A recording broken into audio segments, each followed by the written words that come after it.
Ah, I had to figure out where to click. So, can you hear me now?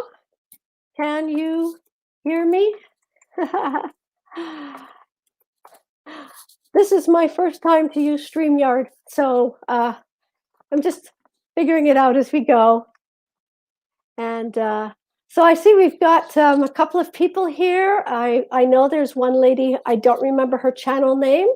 So if you could tell me your channel name, that would be great. And we have Judy here from Asian American Legal Focus. So thank you so much for coming, both of you. And maybe we'll have more folks, and you're welcome to ask me questions.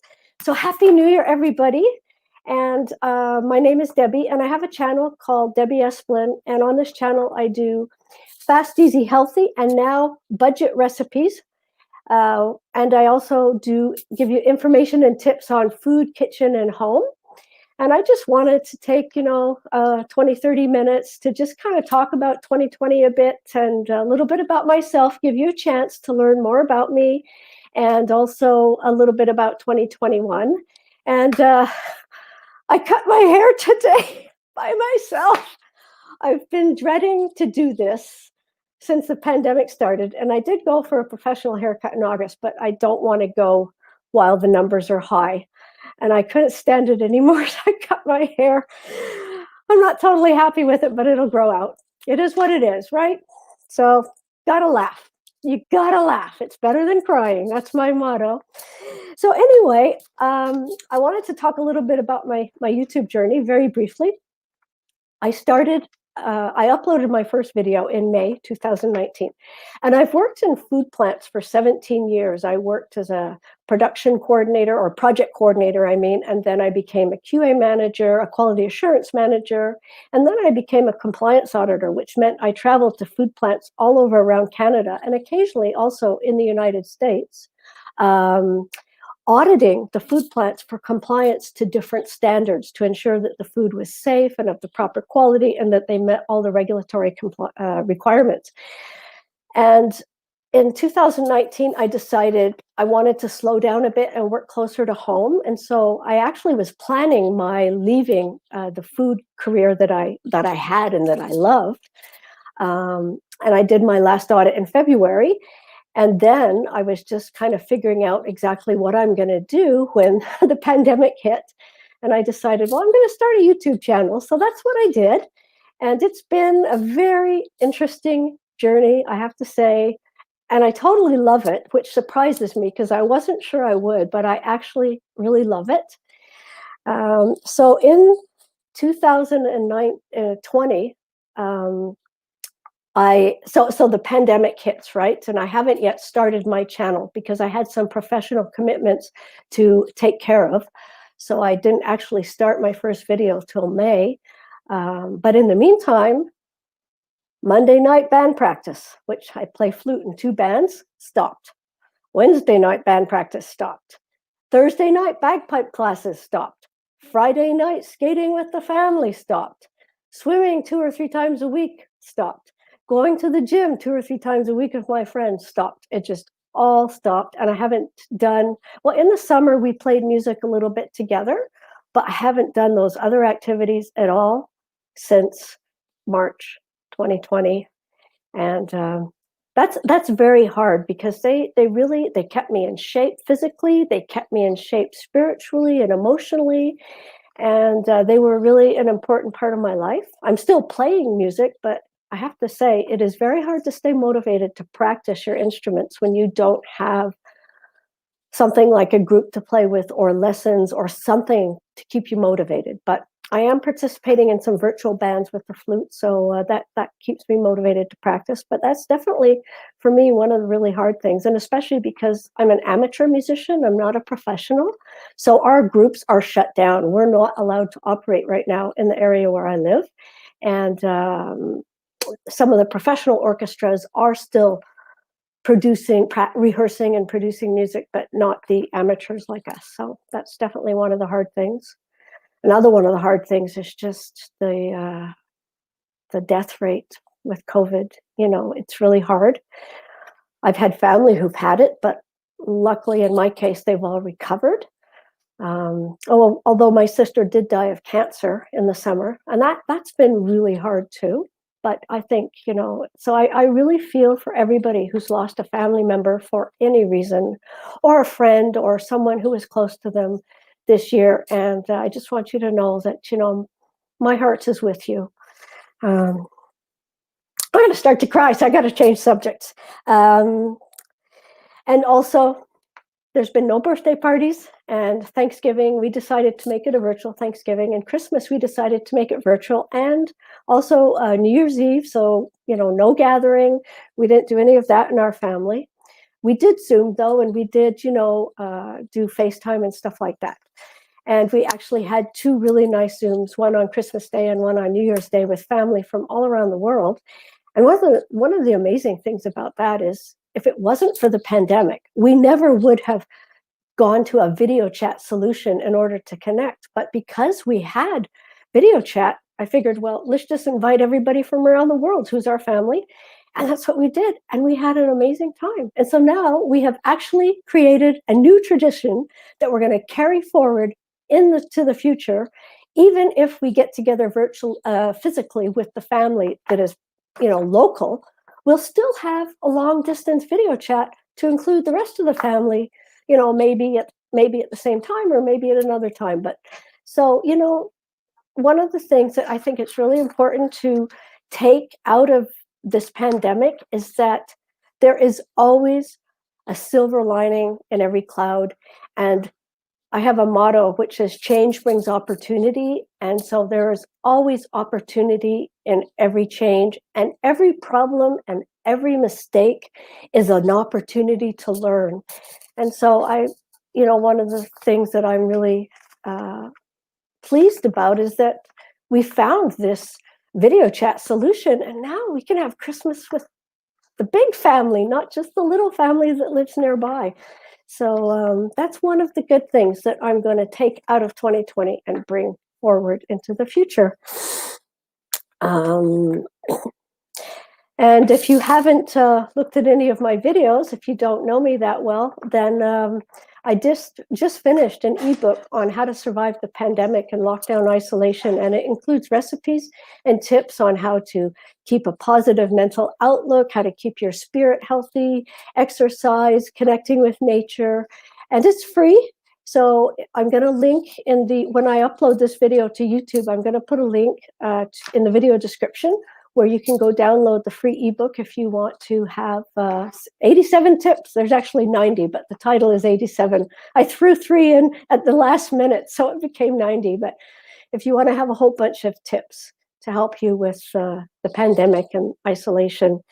And one more thing that I'm glad about, and as I get older, I become more and more happy about this. If you'd asked me this question like 30 years ago, I would have said, oh, being an introvert is terrible, because I struggled in my first 20 years in the workplace with, how to function in meetings, and how to, I just really struggled with being an introvert. But over time, I developed skills that I needed to, be more assertive in meetings, and train people, and give lectures, and talk in public, and do all these things.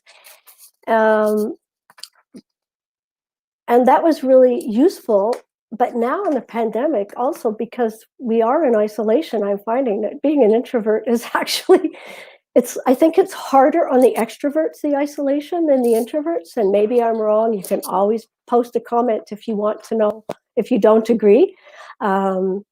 But I'm really glad I'm an introvert, because I think I'm finding this isolation less difficult than an extrovert.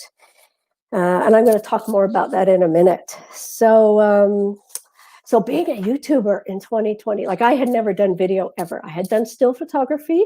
I knew about lighting. I knew about cameras, but video is like, I might as well just learn how to be an elephant. Like, that's how foreign it was. So I had to learn everything. And I knew nothing about YouTube other than watching some videos on YouTube. So it was a big learning curve. But luckily, I like to learn, and I really enjoyed it. And I'm still learning, but I'm much more comfortable than I was before. And I am so glad that I actually started this channel because I've learned so much, not just about YouTube and about videos and about search engine optimization and tags and titles and thumbnails and all of that, but actually just the content, all the research I do for my content is really fascinating. And another thing that I haven't told you is, so I started cooking, well, simple things when I was 8 years old, and I've cooked ever since. And when I was a teenager, my mother and I, we would cook a lot together. And she was Polish, so we made all kinds of very complicated Polish things together.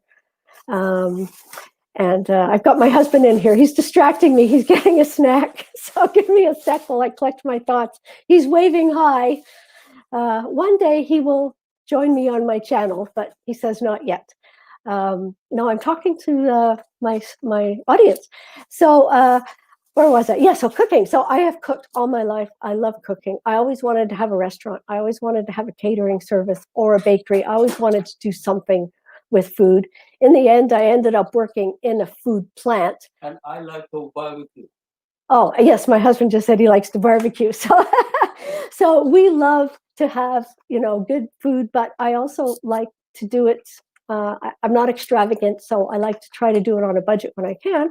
And I also like it to be fast, easy, and healthy whenever possible. Once in a while, I'll do something really fancy and extravagant, or, and very convoluted. But most of the time, I stick with fast, easy, healthy because I've been working my entire life and going to school at night. Like, there's not a lot of time to be doing very demanding, process-wise demanding recipes. So my life is a small, I have one more thing I wanted to share with you too. So why am I starting to do live streams? This is something else I learned in 2020. Well, I kind of learned it before, but I think 2020 really brought it to the forefront for me. I'm terrified of doing live streams. I am absolutely terrified of it. I'm a nervous wreck. Like, I don't sleep the night before. So last night I didn't sleep. And I may not appear scared, but inside I'm terrified. So I decided that it's really important that we challenge ourselves and that we face our fears or do things that we find more difficult in our life, because that's how we grow. That's how we build confidence. And that's how we expand our horizons as we get out of our comfort zone. So that's why I decided I'm going to do some of my content as live streams, because I need to get past my fear. And also, maybe it's a more interesting way for me to connect with you. And I don't know if you guys have any questions, but please feel free to pop any questions into the chat. And I know we have Judy from Asian American Legal Focus. Please go check out her channel. That's the name of her channel. And we have another lady, and unfortunately, I can't read her channel name, but she does really good videos. She does a cooking channel. So I'm going to put both of their links to their channels into the video chat, into the video description, so you'll be able to find them there. So thank you for coming. I really appreciate your support. I started May 19th. My first video went up. I had no clue what I was doing other than the content. I was pretty comfortable about that, although I was not comfortable recording it and editing it and all of that. But the rest was a total mystery. And I started learning. So since then, I have done 67 public videos. I've done a few more that aren't public. It was a total of 32 weeks to the end of the year. And I got 116 subscribers. And I want to say I really appreciate everybody who has subscribed to me and who has watched and who has commented and who has liked my videos. Thank you so much. Your support means a lot. And I'm really happy that I made it over 100 before the end of the year. So that was one of my goals. I didn't dare say it out loud, but in the end, it did happen. So I'm really happy about that. And I'm looking forward to 2021. So there's tons of new YouTubers in 2020. And I'll give you some information. And I'm not sharing this because I want to scare you, but just because I think in a way it may scare you, but I think there's hope in the numbers. So let's take a look. Every minute, 500 hours of content is uploaded to YouTube now. That's huge. There's so many people uploading content. That doesn't mean they're all doing it as a business. A lot of people are just doing it for fun or to share with friends, but that's a lot. And there are now more than 37 million channels on YouTube. And YouTube grew by 23% in 2020. You know, the pandemic and a lot of people at home, a lot of people started channels. And apparently there are 38 million channels that have 10 to 100 subscribers. And then there are 8 million that have 100 to 1,000. This is according to Social Blade. Now, I did find another article that had slightly lower numbers. So, you know, we'll kind of maybe fall somewhere in the middle. But still, that's a lot. That's a lot. And there are 15 million creators that upload 80 million videos every day. So there's a lot of competition out there on YouTube. But let's continue. Oh, around the world, people watch 1 billion hours every day. 1 billion hours. So there's a big audience for the content. And one of the other things to remember too is that each of us, we're different, you're unique. So even if I'm doing a cooking channel and somebody else is doing a cooking channel, we're not going to do things the same way. We're not going to do our recipes exactly the same way. Our personalities are different. So if you're a small YouTuber, don't let this stuff scare you. Just remember, you are you. And that's what you need to bring to the screen so that you can eventually find the people that want to connect with you, who you are on the screen. Don't know why the light changed, but anyway, it did.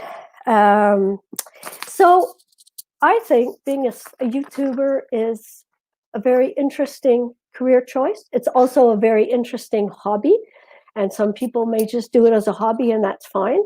I wouldn't suggest you quit your job until you've got an income stream from somewhere else before. You know, you need to eat and you need to have a roof over your head, but you can always start YouTube part-time and do it that way until you can do it full-time if that's what you want. So that's just some fun information about YouTube, and it's definitely, you know, one opportunity. And one of the things that's really interesting too is it's an equal access opportunity. It's because, you know, all you need is a phone and an internet connection. So, you know, there's very few barriers, which makes it really good for people that may struggle with barriers. So, you know, got to look at the good with the bad. That's one thing I think the pandemic can teach us all. We got to always look for the positive and look for the good, because inside every bad, there's good. And hi, Judy. Hi. I'm glad you're here. And thank you for telling me about, you know, that you're glad to be here. So one more thing, and then we're going to get on to 2021. So like I said earlier, I'm an introvert. And one of the questions I've been wondering is, can introverts succeed on YouTube? Now, there are some pretty big names in YouTube that do like videos to help YouTubers that I watch. And I'm pretty sure they're introverts. I'm not going to say their names because I'm not sure, but I'm pretty sure. And so I asked the question. I did some research on that today. And actually, the research seems to show that probably more YouTubers are introverts than are not. And you can be, if you are an introvert and if you are shy and afraid of doing a video or doing a live stream, you can do it. You just need to learn the skills of whatever it is you have to do to get yourself prepared to talk in public, and then just do it and just keep doing it. Like when I started my first few videos, I was terrified, and now I'm not. I feel very comfortable in front of the camera. So now that's why, okay, now I'm going to work on my Livestream Fear, you know, and that will pass. And so if you are an introvert and you say, oh, I don't know if I can do this, if you want to do YouTube, you can. You just have to figure out what scares you the most, what tactics can you use to get past that fear, whether it's organization, whether it's notes. As you can see, I have 3 sheets of paper here so that I don't lose my train of thought, because I will if I don't have my sheets of paper. And yeah, so and you know, read books on public speaking, or read books on how to talk to people, read books on, there's a really good book called Quiet, The Power of Introverts, which will really help you understand yourself if you're an introvert. So if you haven't read that book and you struggle with sometimes with, oh, why do I have so much trouble functioning in, you know, public environments, or with all these extroverts, or in the business world or in the YouTube world. Well, read that book. It will really help you understand the strengths that you have as an introvert and some skills and tactics to get around the challenges it poses. And I see that Judy has left a comment. Yeah, she says, and I know there's a way for me to put the comments on the screen. However, I didn't research that before. So oh, wow, that was easy. All I had to do is touch the comment. So as you can see, Judy says, correct. Don't get caught up in the numbers. As long as you're continuing to grow and enjoy making your content that gives value to viewers, all is well, and eventually more people will join in. And that is totally right on. I agree with you 100% there. So I threw all those numbers out there, but I did it because, I want to say exactly that. Don't focus on the numbers. So if you come across them, don't let them worry you. Just focus on doing the best job that you can about whatever it is. And in my case, food is my passion and kitchen is my passion. And so that's what I'm doing. And it will happen. All right. So now, if there's any questions so far, please go ahead and ask me. Otherwise, I'm just going to talk a little bit about 2021. So I have paid for 2 courses that I haven't yet completed. One is on YouTube and one is on building an internet business, because that's what I'm actually trying to do. I'm not trying to do just YouTube, but also build an internet business. Now, how do I get rid of okay. Here, I'm going to put this other lady who has the cooking channel. I'm going to put her up on the screen. That way you'll see her channel. And thank you so much for coming. She has really nice recipes as well. I've checked them out. I'm subscribed to her, actually, and she has very nice recipes. So my priority for January is to finish those courses because they will help me, and I have paid for them, and I do want to get all that knowledge under my belt into my toolbox. I like that term, toolbox. And then I want to continue with just my overall goals, which are to develop more recipes that will help people eat, that will help people eat healthy on a budget that will be easy and fast to prepare. And I'm also working on gluten-free recipes because I discovered that I'm gluten-free. That I'm gluten intolerant. I discovered that in the fall. And ever since, I wasn't eating a lot of gluten, but I was eating some. And ever since I've completely cut it out, I'm doing a lot better. So I'm converting my recipes to be gluten-free. So I'm going to be also focusing on that in 2021. Here, let's see. Yeah, Judy just told me how to get the comment. Thanks, Judy. I know. I knew this would be a little bit, by the seat of the pants, but I got my notes, so at least the content isn't. So in terms of, recipes, that's my focus. Then I also want to continue with more content around tips and information for food and kitchen, especially and home a little bit. And I plan to do some of that as live streams. I want to do a series of live streams on food, everything to do with food. And I also want to do a series of live streams on working in a food plant. What are the jobs? What are the careers? What is it like? What are the challenges? What are food plants? And how are they the same? How are they different? And so I thought I'd introduce people to that world a little bit, and also for people that are maybe looking at their career path, or they're thinking about working in a food plant. They're not quite sure, what direction they want to take it. So that might help them as well. And and then I want to start preparing a cooking course, and I also want to write a cookbook by the end of 2021. So and then the last thing I want to do is I want to start training for a nutrition certificate.